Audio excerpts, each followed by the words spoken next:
Thank you very much. Very, very interesting points. One concern I have is this idea of a close cooperation between education and business. You referred to it. Because there is a tendency that business turns to schools and talks to them as though they're job training schemes. And there is a danger of a lack of autonomy in that context for educators when they're constantly looking over their shoulder at the job market. I actually feel this particularly pertains in relation to the arts world. And although in a previous discussion we've talked about the cultural industries and so on and so forth, it does seem to me that the arts are particularly vulnerable to the accusation from some people that they're irrelevant and useless.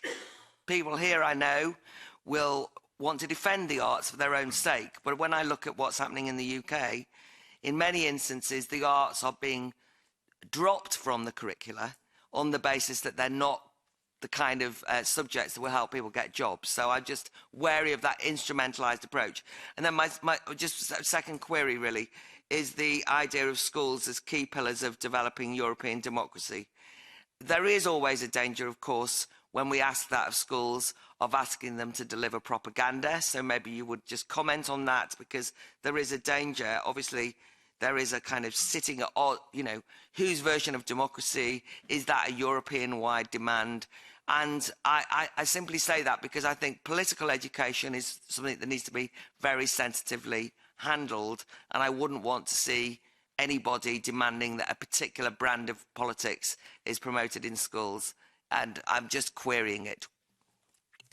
Claire, I don't often agree with you about many things, but I certainly agree about the narrowing of the curriculum, which I think is hugely detrimental to our future generations' ability to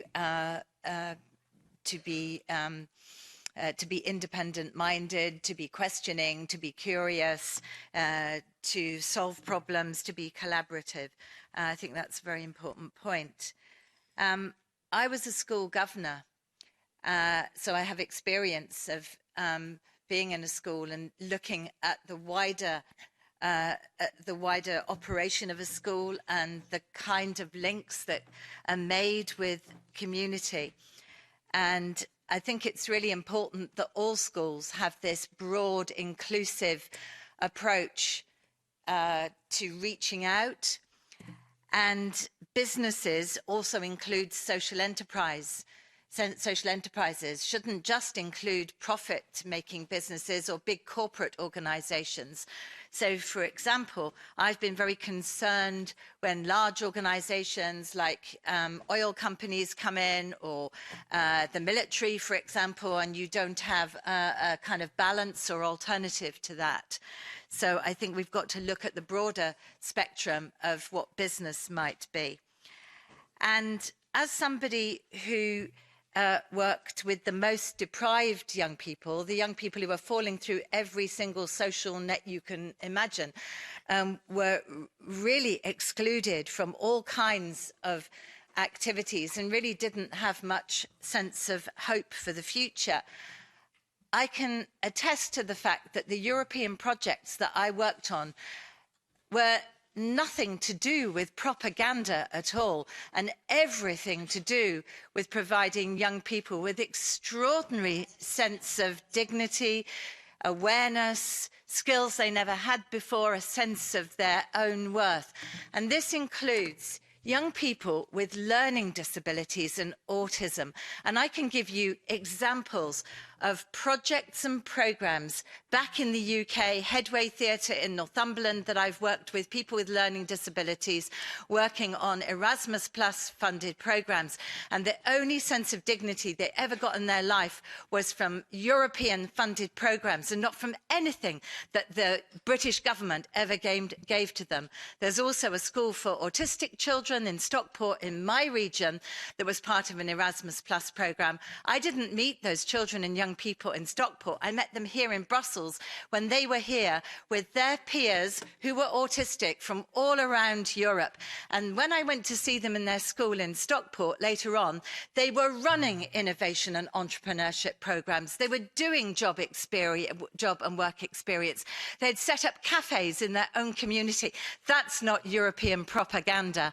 That's actually the European project and the values that European democracy can truly instill in our future generations.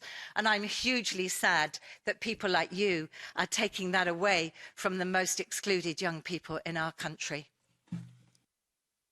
I agree, and I did when I spoke, to be fair. I'm not going to respond to that comment. I wanted to clarify on the democracy point, that was all. Of course, I understand the importance of teaching democracy and the importance of young people understanding democracy.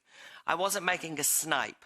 I was actually, importantly, I think, referring to the fact that with the teaching of democracy, there's lots of arguments about democracy. We can at least accede in this place that there isn't one view of what democracy or how democracy will be played out. Some people think Brexit is democratic, some people don't. I'm just making that point.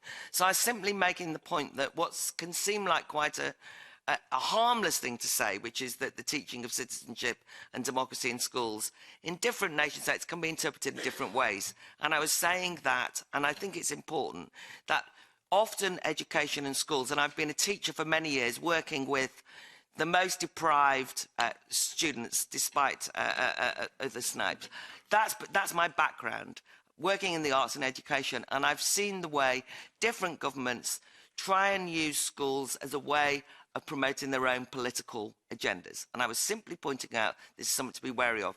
Just because everyone else has been doing it, I would just like to say that whilst I am leaving and am pleased to be leaving the European Union and this Parliament, I've been treated with nothing but respect from fellow MEPs, less so the British ones than the European ones, it has to be said, and you've made me very welcome on all the committees I'm on, and I wanted to thank you for your very gracious words.